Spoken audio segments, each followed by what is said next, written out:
By way of introduction, my name is Sam Schimmel. I'm Kanaitze Indian and Siberian Yupik Eskimo from Kenai, Alaska. Growing up in the Bering Straits region, I have watched as climate change has threatened the way of life that our people have had for tens of thousands of years, and see how it impacts really every part of our indigenous communities. And so right now I'd ask our other panelists to introduce themselves. We're joined by some wonderful people, and I'd ask all of you guys in the larger discussion group here to introduce yourselves in the chat. So, Mike, why don't you go ahead and introduce yourself next?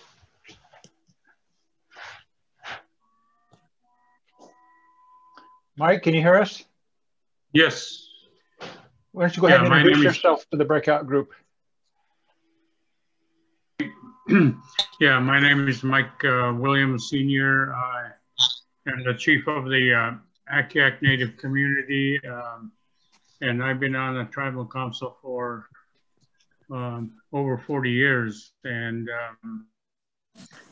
very active in this issue of climate change impacts nationally with NCI, and also at the statewide level in Alaska. So, you know, that climate change has really impacted us in my observation for at least 60 years, growing up in hunting and fishing camps throughout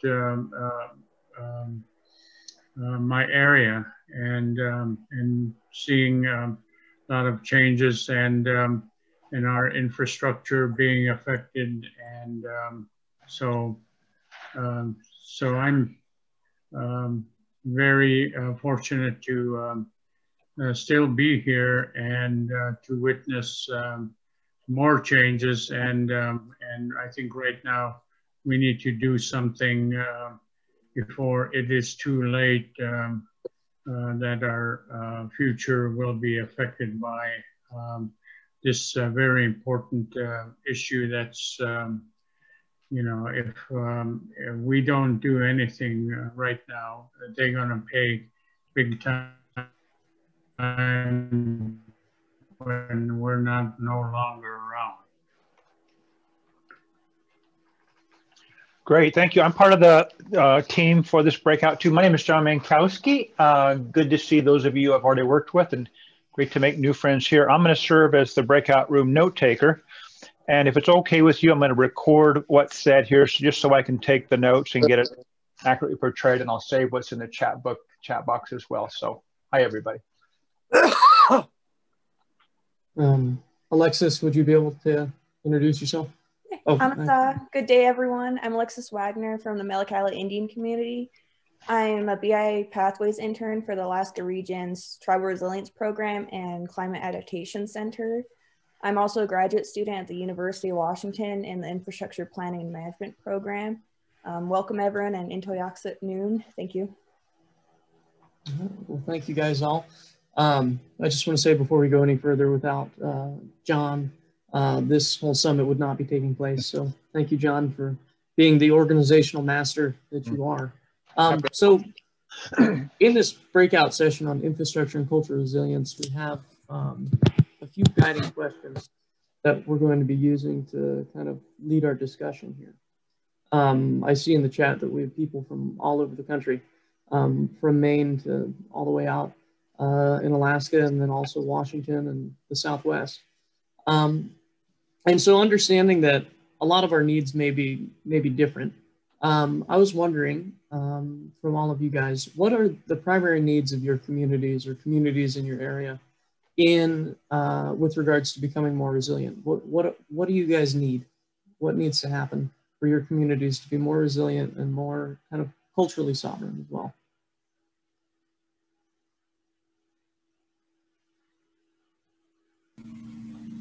This is Michael Gates from the Seneca Nation over here in Western New York, right along the Lake Erie.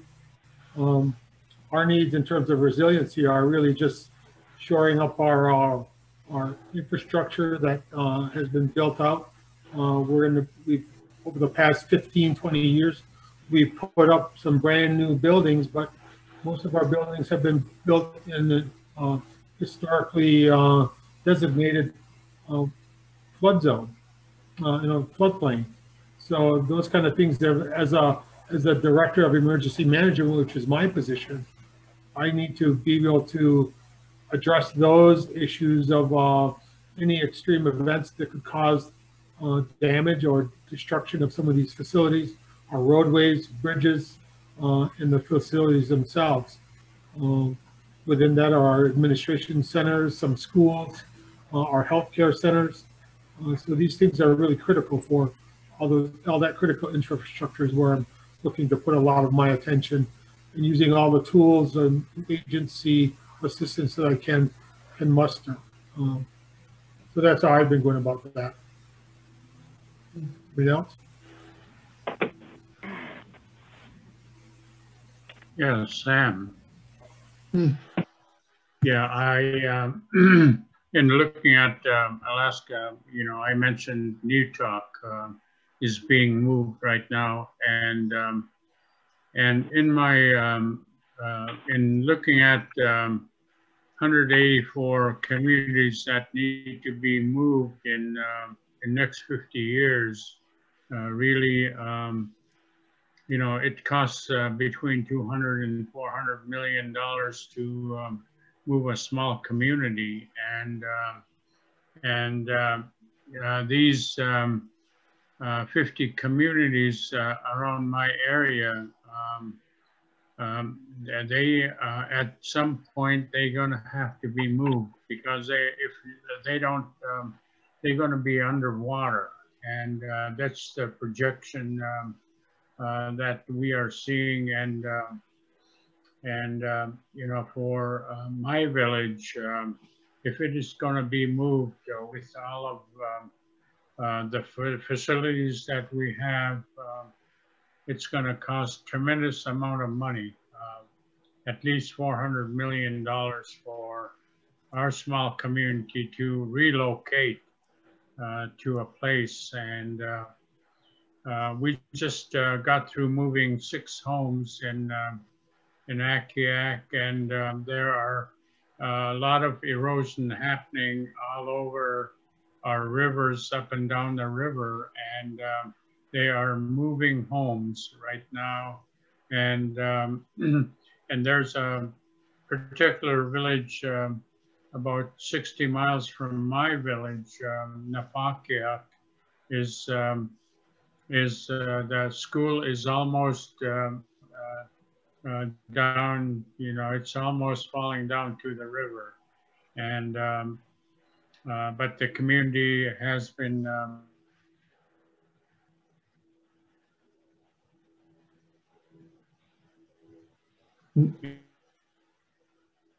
Mike, I think you might have froze there. But those, yeah, can you hear me? Yeah, now we can. Yeah, yeah, I have a weak internet connection, but yeah, I think we need to, in order to be resilient and to deal with these issues currently, anxiety has affected a lot of people, and uncertainty of the eroding river, and it just really affecting the whole community mentally, socially, emotionally, and physically as well.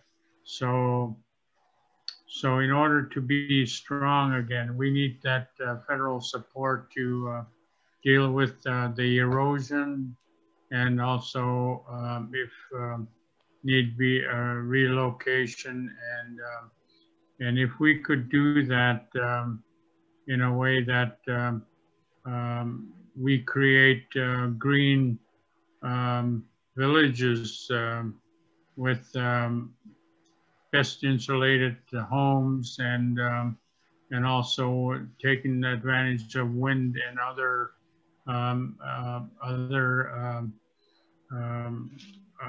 other energy resources other than fossil fuels. I think developing these green villages will, right now, New Talk has built these houses and they're very well insulated, and they're no longer, lack of insulation, and the buildings are, well insulated and use very little fuel, fossil fuel.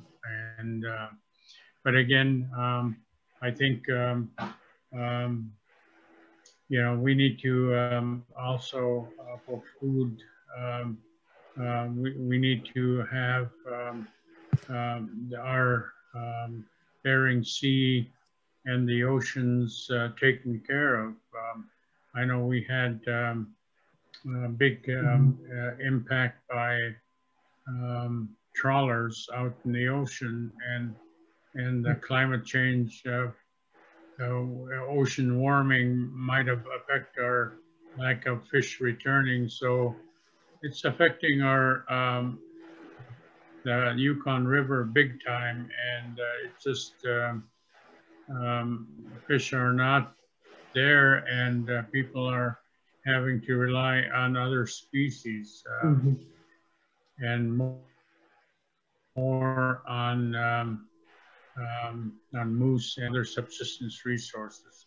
So it's affecting us big time, and also out in Haines, in the southeast, they were hit by the storm and rains, and they had big slides and lost some lives and also houses down in Haines. So I think we need immediate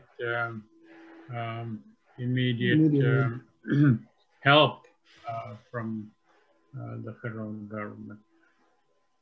Well, I think that this highlights some of the main issues that are kind of span across all of Indian country. We heard about community infrastructure needing to be moved, and then also communities themselves needing to be moved. And one of the barriers to that is certainly funding. I remember while working with Senator Murkowski, looking at how much it would cost to move communities in Alaska, just maybe a few miles back from the coastline, and being astounded by the cost of that. And so I think that could be something, one of the key messages that should be shared with the new administration is that piece about making sure that there's funding available for community relocation as well as infrastructure relocation. Mr. Gates, you talked about your community's infrastructure being in floodplain. On the Kenai Peninsula, we have something called, well, one of the oil platforms is in a floodplain, and that needs to be moved, and that comes at the cost to all of us. And so I think this highlights some of the issues. But Mike, you touched on something as well, which was that there's also community impacts to mental health and well-being. And I was wondering if any other people tuning in have seen these in their communities or anything like that. As well, I'd also like to say that if you're not comfortable talking, or if your internet's not very good, feel free to just enter whatever you have to say into the chat, as that we also are monitoring that and capturing that. And then just one more thing, I'd ask that we keep our comments somewhat short. But yeah, open for discussion here. Is anybody else seeing negative impacts to their communities in terms of mental health, or kind of the erosion of the well-being of their tribal members or community members?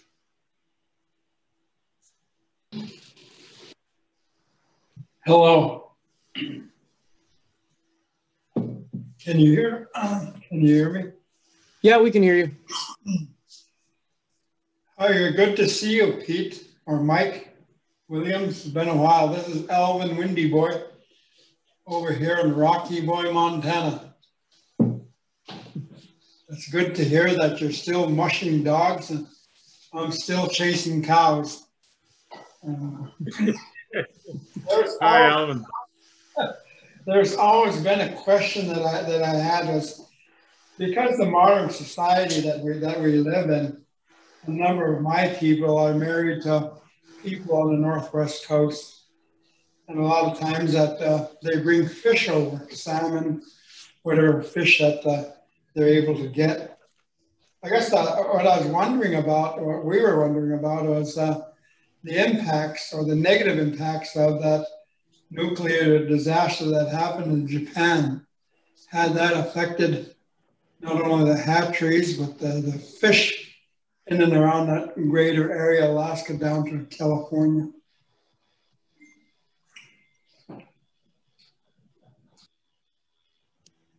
Yeah, from the scientists, Alvin, good to hear you. I think from the research that our Fish Commission and the Department of Fish and Wildlife and Alaska Department of Fish and Game, they said that it may have some effect in the ocean, but they're saying that it has not really affected from their research on the Kuskokwim River and the Yukon River, and we're not so sure that is true.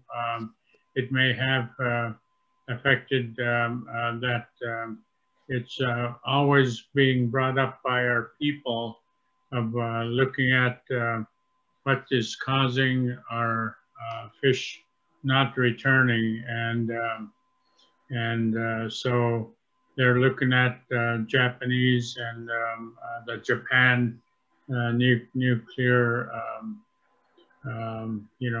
wash that happened, and a lot of junk up and down our coastal river areas that they had to clean up. But that's a really good question, and we need to have real answers to your question,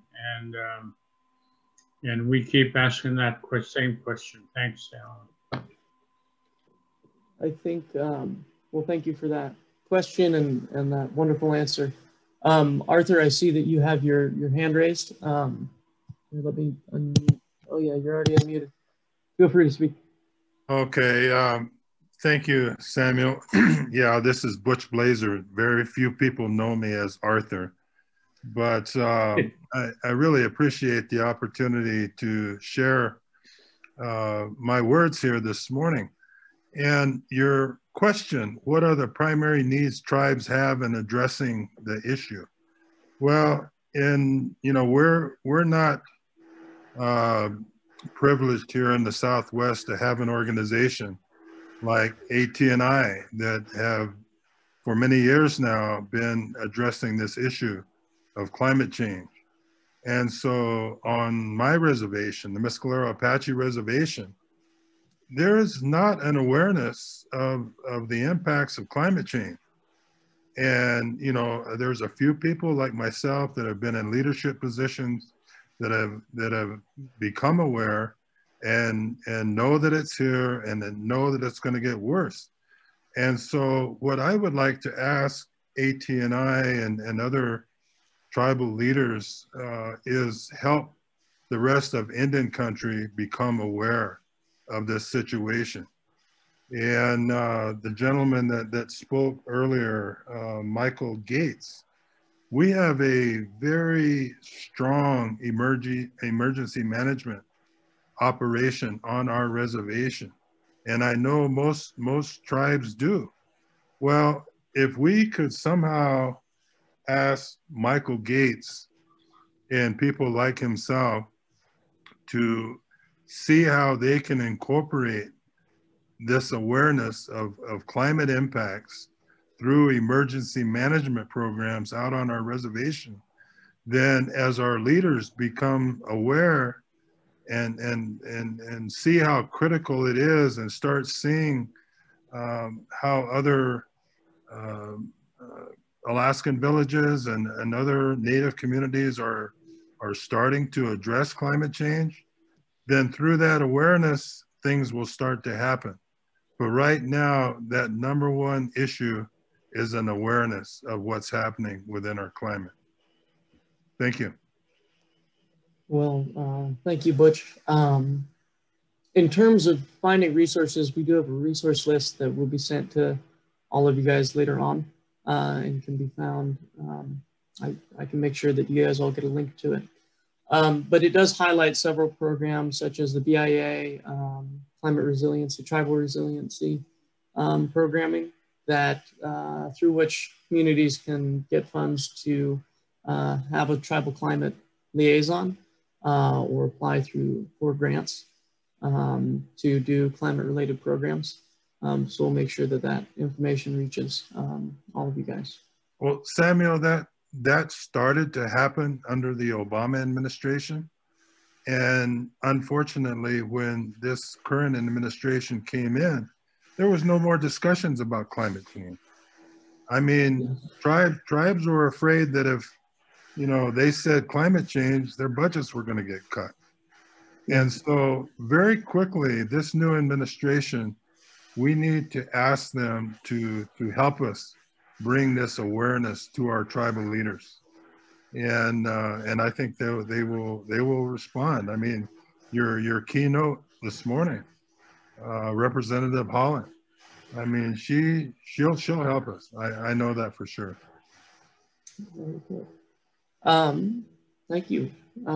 Clarence, you can go ahead, and then I think after you speak, we're going to move on to the next question here about messaging for the new administration.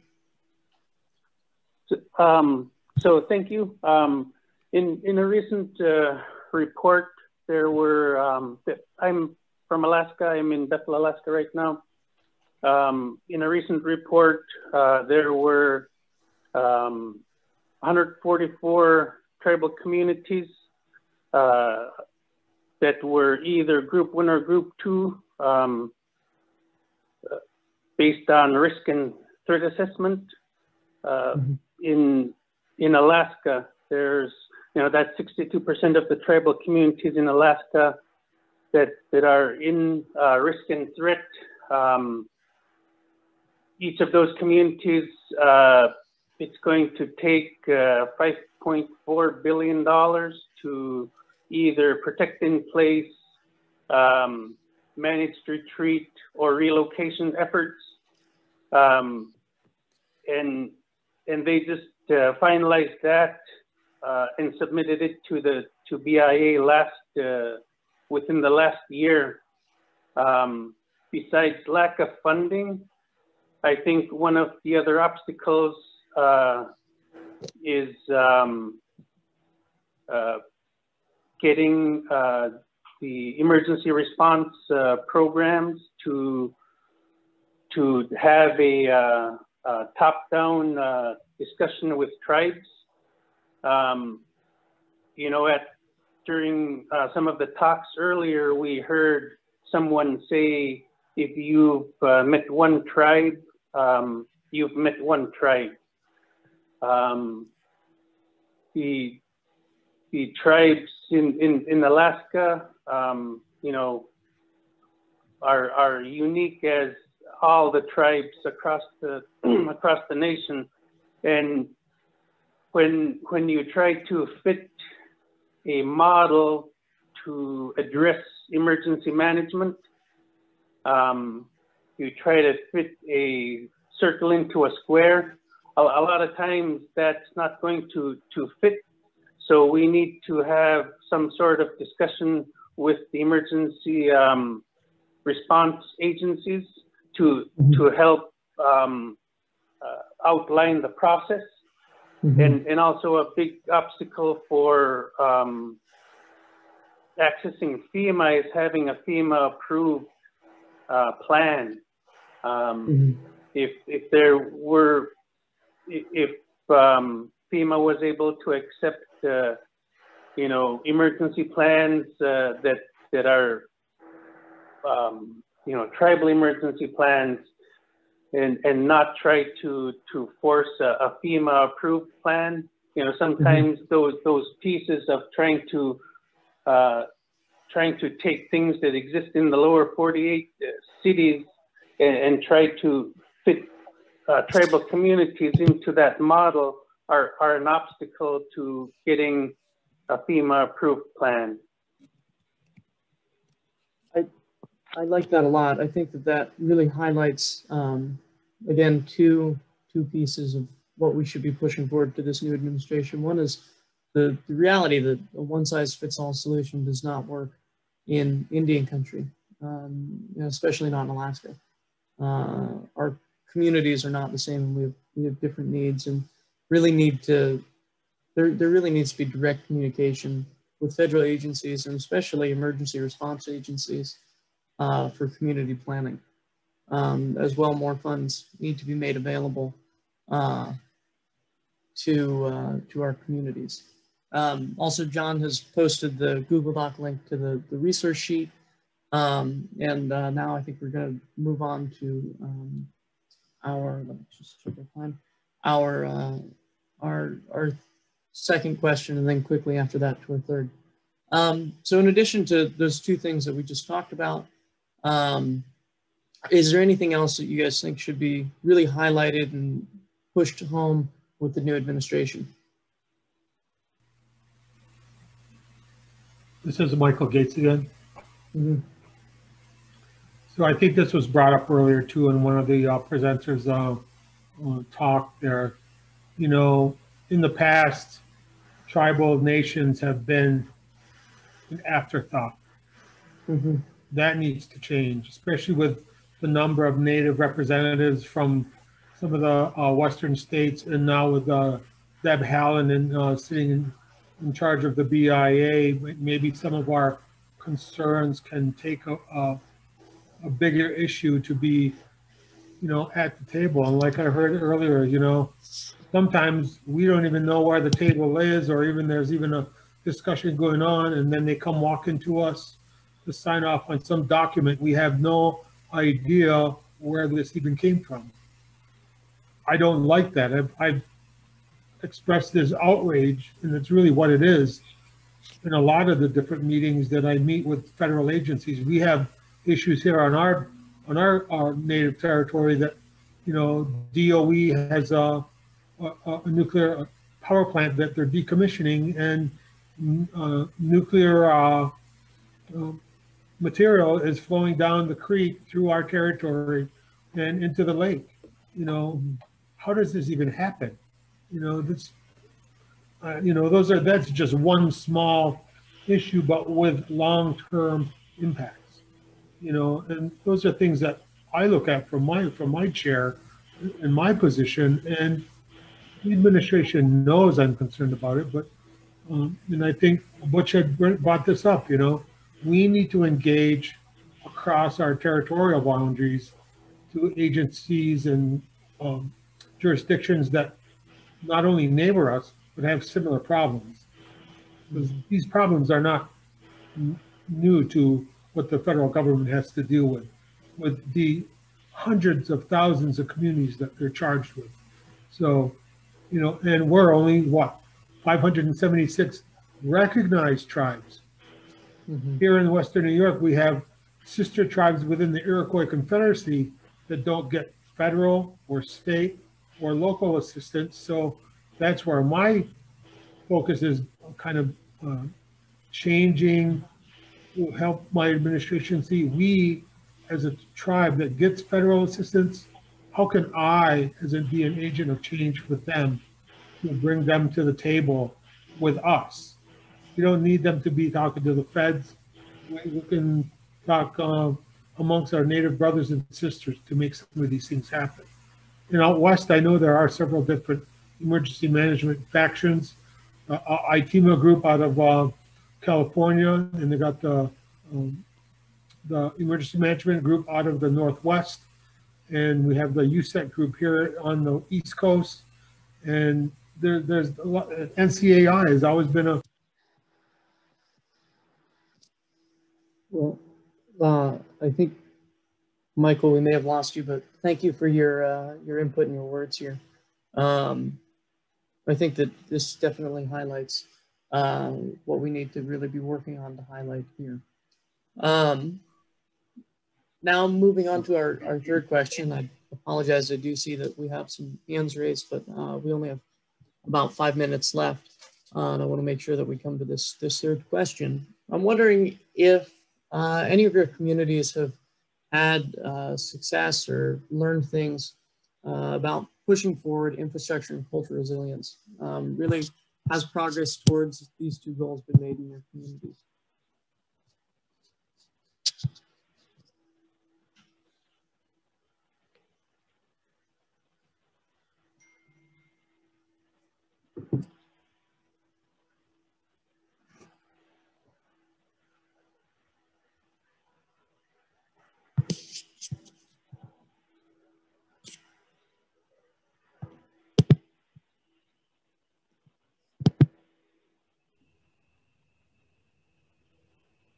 Hi, Sam. I think, oh, yes. Yeah, this is Adelheid.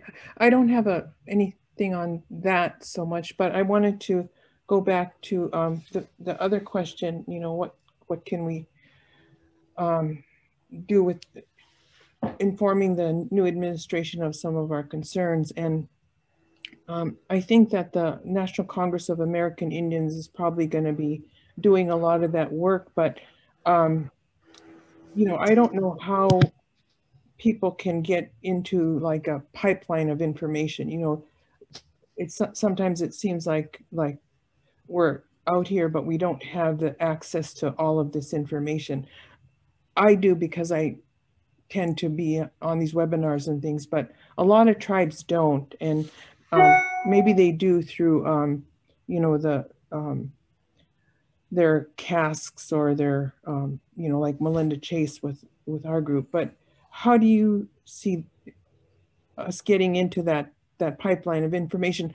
I think on the federal level, you know, the new secretary, she understands what the needs are, but there's a lot of people that don't. So just a question I'm posing.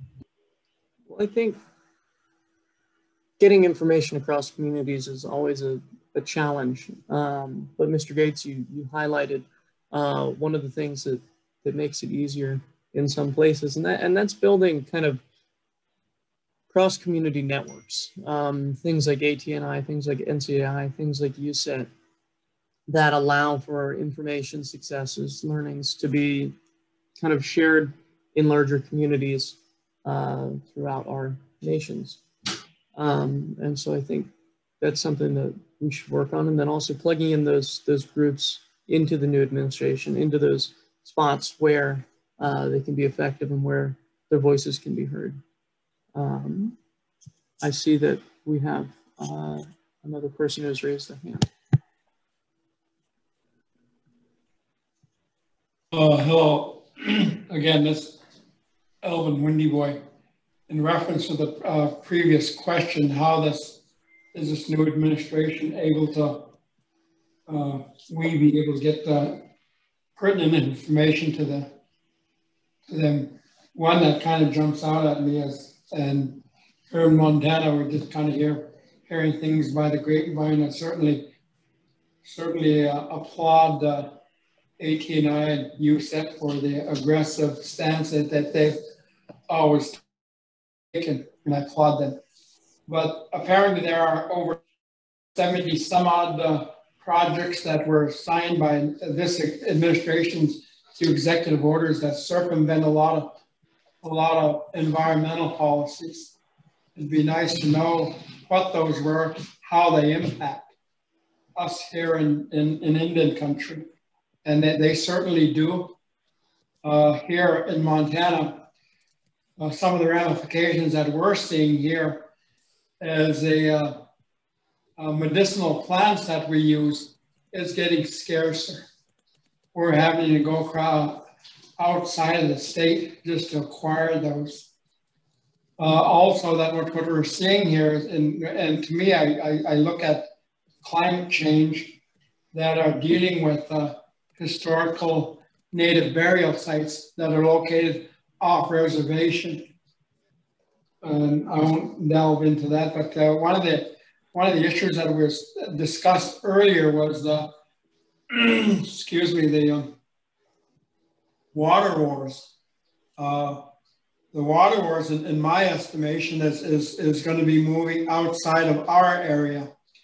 And I take a note from John Kerry in one of his presentations that he made that the water wars are going to be moving west. It would be interesting to know is how we, whether it's NCI or whatever other organization, how is that going to impact us positively or negatively? Well, thank you for your input. I see that we only have a minute left and that our breakout room is soon going to be closed here. So in summary, I think we highlighted some of the key issues that the Indian country faces, such as a lack of funding for relocating communities and rebuilding infrastructure, a lack of clear direct communication with federal agencies and administrations, and as well, negative impacts to our culture and our community's mental health and well-being as a result of the inability to kind of practice our ways of life because of changes that have happened to our environment. I see now that we're getting pulled back in, but if any of you guys have any additional questions or need more information, I put my email in the chat, and I hope to see you all soon. Thank you for such a great discussion.